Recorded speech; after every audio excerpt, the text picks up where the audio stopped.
বন্যার কারণে চরম দুর্ভোগে পড়া মানুষের পাশে দাঁড়াতে এবার মানবিক পদক্ষেপ গ্রহণ করল পুলিশ। মঙ্গলবার সকালে জলপাইগুড়ি রেঞ্জের ডিআইজি সন্তোষ নিবালকারের নেতৃত্বে পুলিশের একটি দল হলদিবাড়ি ব্লকের পারমেখলিগঞ্জ গ্রাম পঞ্চায়েতের অধীন নালটিয়া পাড়ায় পৌঁছয়। স্থানীয় সূত্রে খবর, ওই এলাকার বহু মানুষ বন্যার কারণে ক্ষতিগ্রস্ত হয়েছেন এবং তাদের হাতে পর্যাপ্ত ত্রাণ সামগ্রী ছিল না।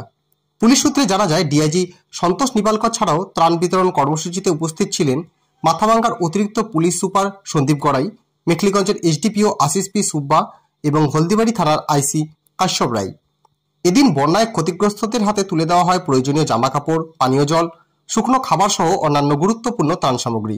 পুলিশ কর্তারা স্থানীয় মানুষের সঙ্গে কথা বলেন এবং তাদের সমস্যার কথা শোনেন।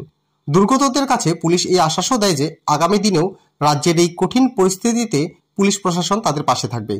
পুলিশের এই উদ্যোগকে সাধুবাদ জানিয়েছেন স্থানীয় বাসিন্দারা। এই বিষয়ে কি বললেন মাথাভাঙ্গার অতিরিক্ত পুলিশ সুপার সন্দীপ গড়াই, আসুন শুনে নেওয়া যাক।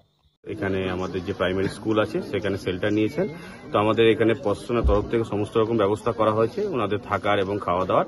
এবং আজকে আমাদের মাননীয় ডিআইজি জলপাইগুড়ি স্যার এসছেন এবং ওনার উপস্থিতিতে আমরা আজকে কিছু দুস্থ মানুষকে ওনাদের শাড়ি এবং খাবার জিনিসপত্র এবং ধুতি এই সমস্ত ডিস্ট্রিবিউট করলাম। আমরা সর্বদাই কুচবিহার জেলা পুলিশ সাধারণ মানুষের পাশে আছে এবং সেই প্রতিশ্রুতি রেখে আজকে সাধারণ মানুষের পাশে থাকার চেষ্টা করছি। স্যার, বন্যা কবলিত এলাকায় কেমন ক্ষয়ক্ষতি হয়েছে?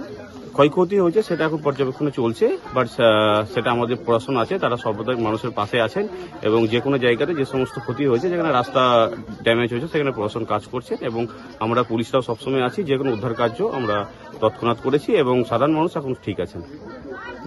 ধন্যবাদ।